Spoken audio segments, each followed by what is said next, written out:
ako diri sa Davao ha. Guys, ani ang driver taxi diri sa Davao na. Kasi pangalan ganito mo? John Lloyd Corbett, sir. Oh, John Lloyd Corbett. Shout out. Ako na siya panguntanon kung unsa gi ang Davao kung ang tanam ko siya ganina nga unsa gid ang nalahi sa Davao. Karon unsa may ginalahi sa Davao? Peaceful you guys, sir. Nya daga na kay building.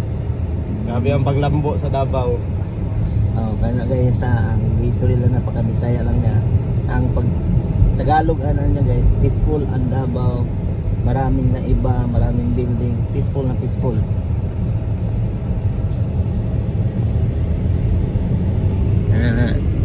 Ipakita ko sa inyo guys kung ano ka linis ang Davao. Linis kaayo. Kami sa kuan ng aning usa ning street up dire? Kuan, sir, Bimapa. Bimapa oh. Ani ha kanang sumurang sa division. Torres. Morally sa division pero wa gyud kita tao na sa gilid ng sigarilyo. Wa di. Makuan ka dire ba kung kuan tanang tao diri pag mutana ka ang sigarilyo ganina mutana ko. Asan sila nasa likod lang. Tago pa yung kayo. Tago.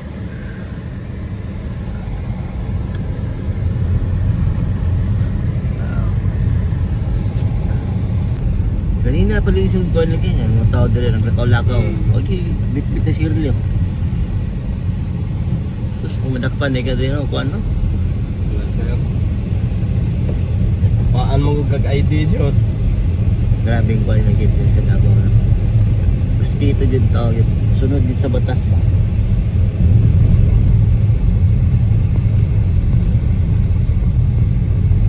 Kuan na siya, grabe ka hinlo ba? Oh? Wala magtinda sa kilid. Oh, ano?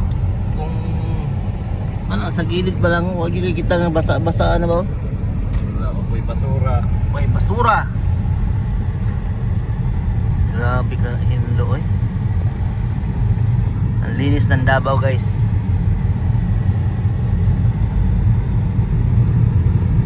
Ang mga tao niya na, lakada, walang bit-bit na sigarilyo, oh. Manila, sir, makabit-bit ka, sir, no? Oo. Mga gibit-bit na sigarilyo.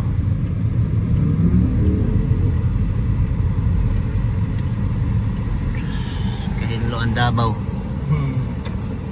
Mga nga na, oh, pala lang ng bata nagpagpansin cellphone. Dili ka basta-basta na, kaya mga kwintas na, oh.